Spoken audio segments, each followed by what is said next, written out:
زندہ قوم وقت کی پابندی کرتی ہے.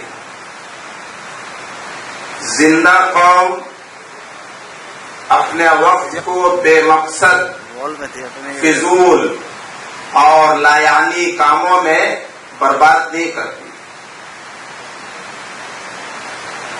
ہم یہ سمجھتے ہیں کہ اسلام وقت کی پابندی صرف نماز کی حد تک، روزے کی حد تک اور حج کی حد تک کرنا سکھاتا ہے. یہ غلط فہمی ہے ہماری اور آپ کی.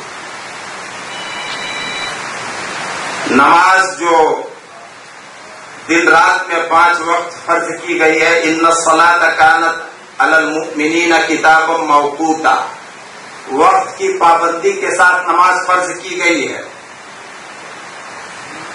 حج کے بھی ایام اور وقت مقرر ہیں. الحج اشہر معلومات، اس کے مہینے فکس ہیں.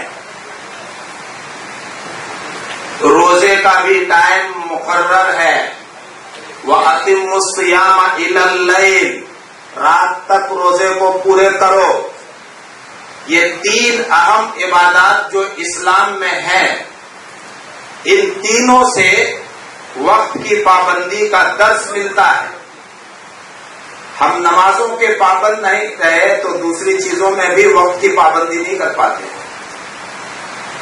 بس ہمیں وقت کی پابندی اگر نظر آتی ہے ہماری قوم میں، مسلم قوم میں، تو صرف اور صرف روزوں میں.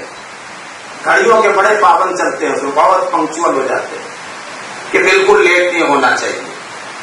تو قرآن کی باتوں میں سے، قرآن کے پیغام میں سے ایک اہم پیغام اور ایک اہم بات وقت کی پابندی بھی ہے. اسلام وقت کی پابندی کرنا سکھاتا ہے. اسلام نے جو عبادتیں ہم پر فرض کی، ان فرائض سے عبادتوں کی پابندی کا درس اور سبق ملتا ہے. جب تک ہم وقت کی پابندی نہیں کریں گے، وقت کی قدر و قیمت کو نہیں پہچانیں گے، اس وقت تک ہم کمپٹیشن اور مقابلے کے اس دور میں بہت مشکل ہے کہ ہم کامیاب ہو سکیں اور کامیابی ہمارے قدموں کو چومے.